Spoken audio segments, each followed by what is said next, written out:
Bienvenue dans une nouvelle interview. C'est la 8e, je crois, sur la chaîne. De toute façon, vous verrez, j'ai mis une playlist de toutes les interviews, donc on doit être à 7 ou 8. Aujourd'hui, c'est un petit peu particulier parce que ce n'est pas un pilote qui est venu sur la chaîne, mais un YouTuber, c'est F1 Team. De toute façon, il va se présenter dans quelques instants. Donc voilà, n'oubliez pas de liker, partager, commenter et surtout vous abonner à la chaîne, c'est très important. On est parti, je vous laisse avec l'interview. Donc je me présente, donc moi c'est Timothée, donc j'ai créé ma chaîne YouTube F1 Team il y a à peu près 2 ans. Voilà, donc passionné de Formule 1, donc voilà, j'ai créé ma chaîne et je fais plusieurs thématiques dessus. Je traite de présentation de Grand Prix, je fais des débriefs, j'essaye aussi maintenant de faire des vidéos d'analyse. Voilà, plusieurs sujets, plusieurs thématiques. Alors l'idée en fait elle est venue parce que je suis passionné de F1 depuis un bon moment maintenant, enfin depuis pratiquement que je suis tout petit, j'ai commencé à suivre à peu près vers l'âge de 10 ans, donc vraiment passionné. Et puis j'avais vraiment envie de créer quelque chose finalement lié à ma passion, et en fait en discutant avec mon entourage et notamment une de mes amies assez proches qui m'a dit mais tu connais énormément de choses sur la F1, pourquoi est-ce que tu créerais pas ta chaîne YouTube? Et en fait, l'idée a germé comme ça. Alors j'ai mis un petit peu de temps en fait avant je dirais, de passer le cap de l'enregistrement et de faire finalement ma première vidéo, puisque c'est pas toujours évident de se mettre en scène. Et voilà, et puis en fait je me suis lancé comme ça, je me suis dit bah de toute façon peu importe, je vais m'améliorer au fil du temps. Et j'ai sorti ma première vidéo du coup qui date de 2021, donc il y a à peu près 2 ans. Et puis après, l'idée a continué comme ça m'a plu. Et voilà, bah, je suis toujours là, toujours dessus. Et puis c'est pas prêt de s'arrêter. Donc voilà, ça suit son cours avec plusieurs idées encore à venir. C'est sans cesse en mouvement. Alors moi, il y a 3 youtubeurs que je suis principalement, déjà parce que j'aime beaucoup leur contenu. C'est Lucas Parler Fin, qui est l'un des plus gros youtubeurs aujourd'hui avec des Piello. Je suis aussi beaucoup Œil du Paddock et aussi F1 La Loupe.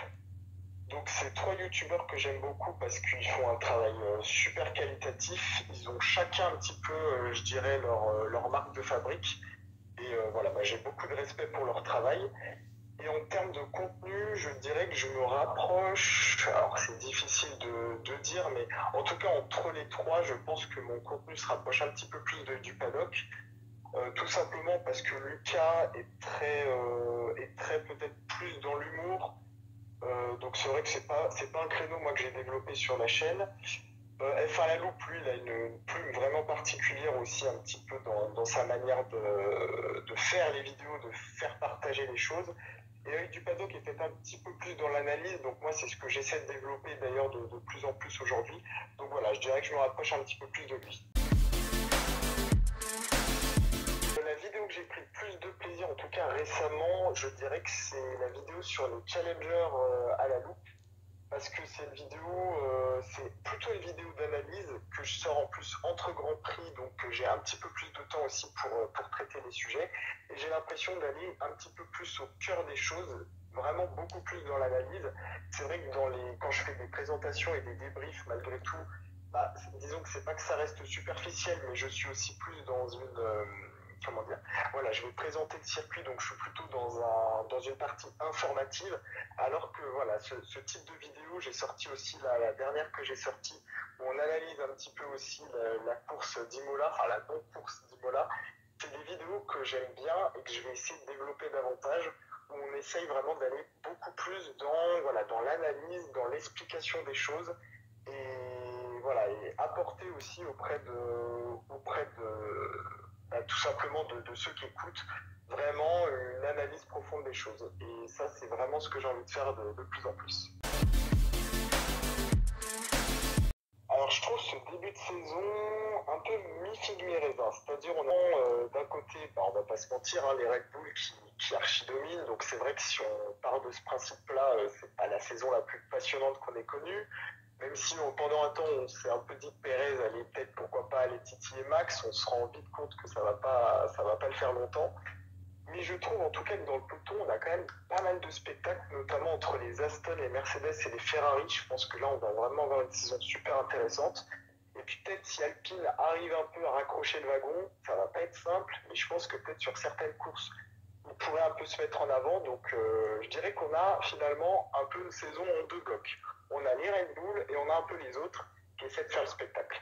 Donc en espérant au moins que déjà dans le peloton, on garde un peu ces courses un peu, je dirais, ces courses un peu haletantes avec, on ne sait jamais finalement qui sera dans les places d'honneur.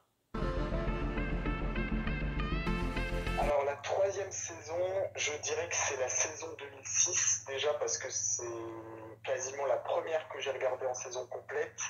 C'était aussi le moment où Renault était un peu, c'était leur dernière année finalement au top niveau. On avait encore Schumacher, donc on avait vraiment une vraie bataille. C'était vraiment une bataille historique entre Alonso et Schumacher. Et je pense qu'on s'en est rendu compte uniquement après coup qu'on avait quand même eu un super duel cette saison-là.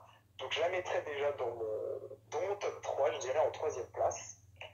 En deuxième, je garde aussi un très bon souvenir d'une ancienne saison, c'est la saison 2008. On avait une super saison aussi, une super bataille entre Massa et Hamilton jusqu'au bout.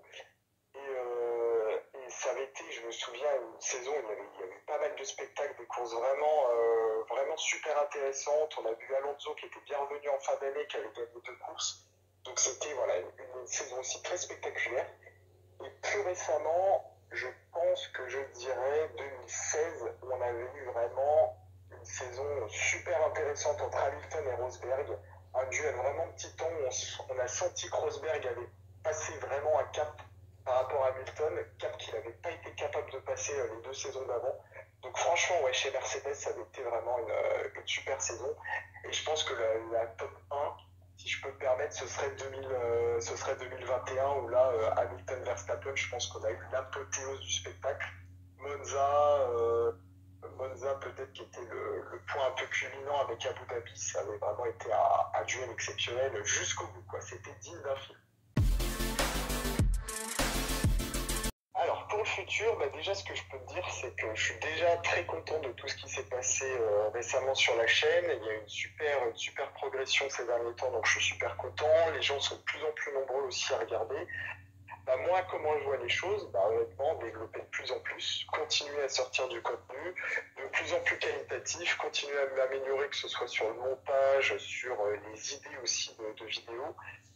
J'essaye d'ailleurs, comme je l'ai dit plutôt dans l'interview, de faire de plus en plus des vidéos d'analyse. Donc ça, c'est vraiment quelque chose que j'ai envie de développer. Et je pense que c'est aussi quelque chose que l'audience recherche de plus en plus. Donc peut-être davantage axé sur cette partie analyse. Et puis voilà, je pense que les choses de toute façon vont avancer tranquillement. Voilà, le but c'est de développer un maximum et puis que l'audience s'y retrouve, que moi aussi j'ai toujours autant de plaisir à faire les vidéos.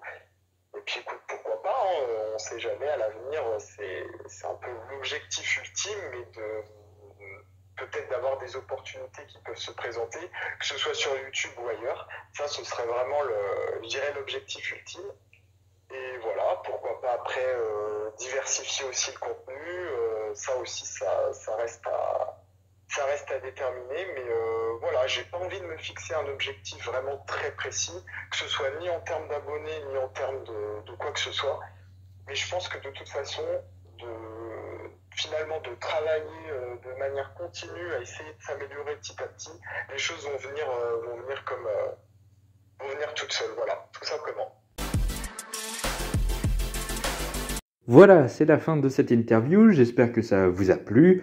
N'oubliez pas de liker, partager, commenter et surtout vous abonner à la chaîne, c'est très important. Également, allez vous abonner à la chaîne d'F1 Team, c'est vraiment du très bon contenu. Moi je connais F1 Team depuis un petit moment, vraiment quelqu'un de vraiment très sympa. Merci à lui d'être passé sur la chaîne. Et puis nous, on se retrouve lundi pour le débrief du Grand Prix d'Espagne de Formule 1. Et moi, je vous dis tout simplement à bientôt.